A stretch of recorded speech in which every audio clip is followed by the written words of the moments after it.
butcher, ito pala yung South African beef topside yan. Top round. Bali, titrim natin siya. Tatanggalin natin yung mga taba-taba at saka yung pinaka-cup niya. Unahin ko muna ito dito, ang taba niya dito. Putla yung karne ng South African. South African beef. Meron pang taba dito. Itong unang layer, babakbakin ko yung nasa bawal. Tingnan. Bali, may joint ito dito. Titrim ko lang siya ng konti. May joint na ito. Oh, ayan o. Hindi nyo nakita. Pero pakita ko ito pag babakbak. Yan o. Kita nyo na yan. Babakbak. Bali ito solid na ito na part dito.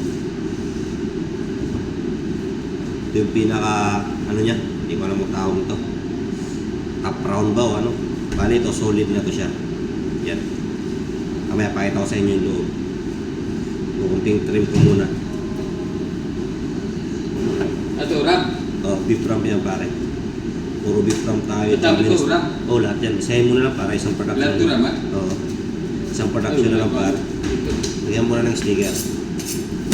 Ngayon, papakitaan kayo dito kung gaano ka-solid yung pare nito. Gaano ka-ganda. Putla lang sa tingnan. Hindi katulad ng New Zealand. Grass-fed kasi New Zealand. Kaya, talaga yung karne niya, kulay pula, tsaka mga marbles. So tingnan mo, wala kang marbles. Lopat na lopat talaga siya. Yan o. Kita niyo yung karne niya. Putlang-putla, walang kataba-taba, solid. Yan, kaya hanggang dito lang mga butya. Sana yung ito na kayo. God bless.